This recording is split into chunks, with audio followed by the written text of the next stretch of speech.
Halo sahabat Merdeka, berjumpa dengan saya Harwanto Bimo dalam Top News Kamis 31 Juli 2025.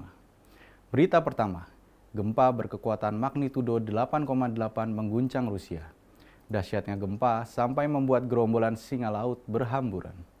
Selanjutnya, Presiden Prabowo Subianto mendadak memeriksa buku catatan penting Menteri Keuangan Sri Mulyani.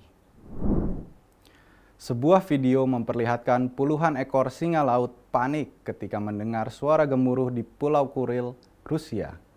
Gerombolan singa laut berhamburan melompat ke dalam laut akibat guncangan gempa dahsyat Rusia. Rekaman gerombolan singa laut panik tersebut diabadikan seorang pemandu wisata ketika berada di Pulau Kuril, Rusia.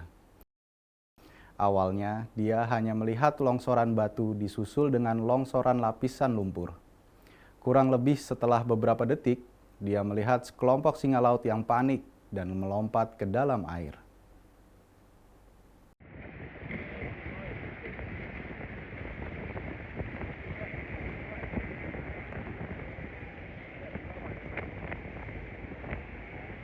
Начался очень сильный камнепад.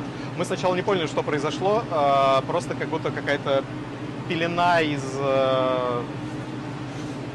грязи начала сыпаться с вершины острова. Остров сам скалистый. И буквально, наверное, секунд через 20 мы поняли, что это землетрясение, потому что сивычи начали массово прыгать в воду. Начался какой-то аврал, я не знаю, как по-другому это назвать, у сивычей. Они сильно перепугались, и начался страшный грохот.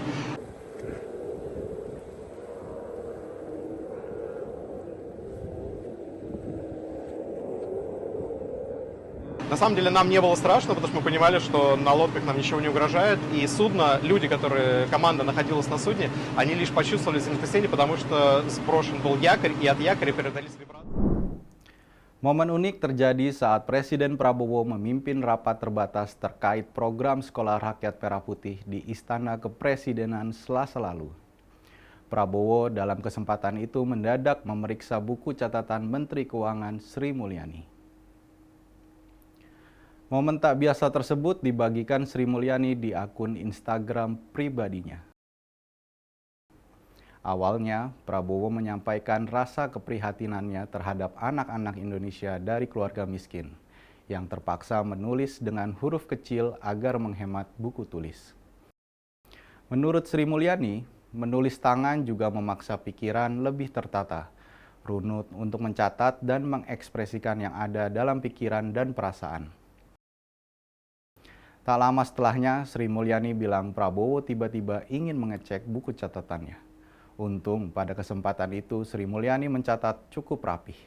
Hal yang berbeda jika dibandingkan dengan catatan Menteri Sosial Saifullah Yusuf yang duduk di sebelahnya.